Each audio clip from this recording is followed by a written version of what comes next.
Hi and welcome to fuelforsuccess.com. My name is MD Ahmed and today we're going to talk about energy. Now you see, a lot of us have been asked to conserve energy, save energy. I'm talking about electricity. The government spends a lot on ads asking us to conserve this particular kind of energy. There are NGOs, there are awareness programs and all that. But then there is something else. Now, this energy is your personal energy. And if you're looking at being incredibly productive and experiencing life to the fullest, you got to understand that your personal energy matters a lot. Now, when you don't maintain this personal energy, okay, and it gets dissipated, it gets evaporated, and you're left with very less energy at the end of the day or throughout the day, then you wouldn't be able to live life to the fullest. You may be, maybe a VP of some company, you may be the CEO or CFO, or maybe a project manager or a homemaker or a student or a business person. Now, one thing that you and I need to understand is we got to maintain our energy levels. Now, how do we do that? Because once our energy starts getting invested in the things that are not good for us, in the things that cause us tension, leading to stress, chronic stress, and a lot of mental issues and all that, before this happens, it is always better that we learn how to manage our personal energy and invest it in the right pockets of life so that we live our life to the fullest in almost all the areas that we choose to. I'm going to talk about 5 things you can do starting today. And the moment you start doing this, you should be able to conserve your energy, start investing it, and reap, the fruits of the right investment made. All right. So the first thing that I want you to understand is we tend to forget being original. Now, you see, being original. Now, what do I mean by that, being original? A lot of people, they have this notion. They say being original is something that you have heard as a child or maybe as a teenager. You develop certain patterns of being and certain habits, right? And that is what you think is your originality. Now, the originality that I am talking about is being childlike, your original form when you were born. The Bible, I think, I'm a student of, scriptures and all that. I'm not a pro, I'm not a master, I'm an amateur. But then I read this in the Bible, I'm paraphrasing it. Unless you are childlike, you shall not enter the kingdom of heaven. Now, the way I look at it is, unless you are childlike, that means to say, unless you go back to your originality. If you look at being childlike is being, look at a child, look at the attributes of a child. We quite often look at the attributes of big leaders, industry leaders, be it Elon Musk, or be it Cassius Clay, Muhammad Ali, the boxer, or be it Sachin Tendulkar, the legendary Sachin Tendulkar. So we look at all these people who have achieved a lot to learn from them. It's good. But then one area that we can look at to become or to experience life to the fullest, experience the kingdom that is within us, is the attributes of a child.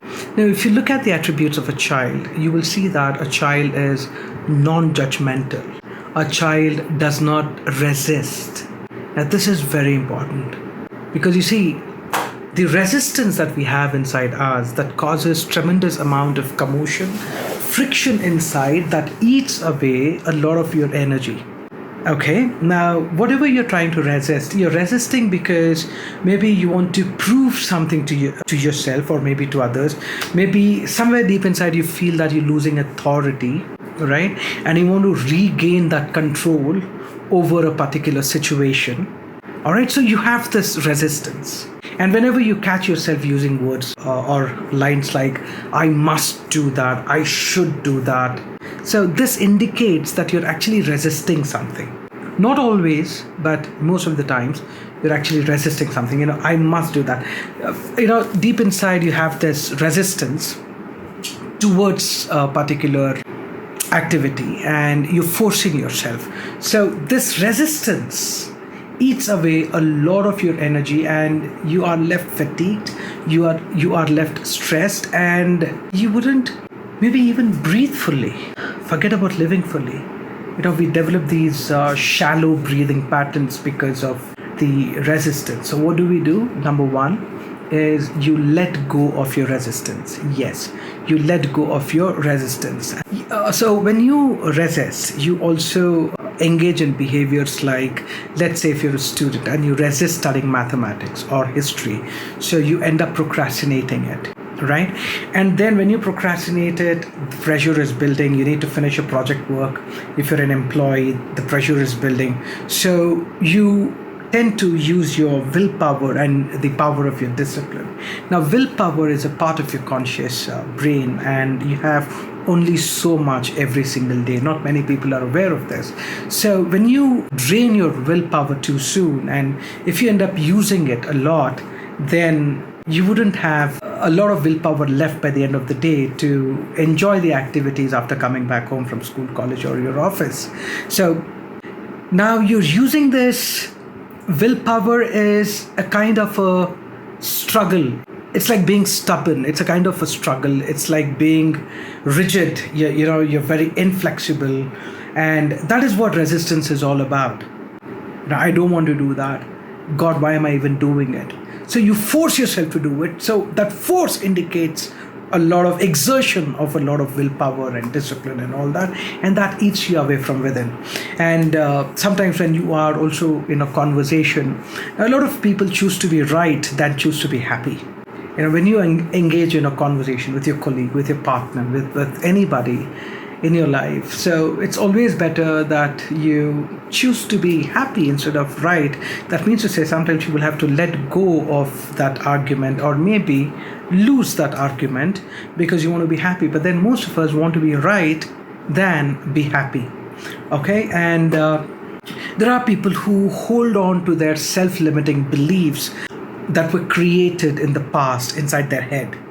All right, now these beliefs also create a lot of resistance inside your brain. For example, maybe you have this limiting belief that you are not a good public speaker and you have a presentation to do, and then you become a nervous wreck because of this limiting belief, right? So all these come together, create this friction inside you, a tremendous amount of resistance inside you, and this resistance eats away your energy.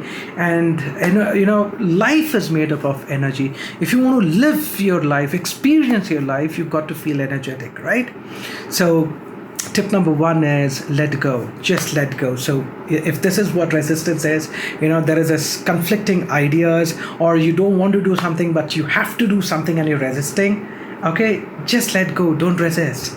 See, when you let go, everything flows freely, right? You got to do the work, you got to do the dishes, but then what is the point resisting? You feel that feeling, feel the feeling and do it anyways. Or maybe, play some songs while doing the dishes, or completely get into it and maybe say to yourself that I'm going to, make the dishes look new, something like that, because you have to do it anyway. So what's the point resisting? It creates even more friction, and it's going to eat away your energy. And at the end of the day, you will be the victim of your own choices.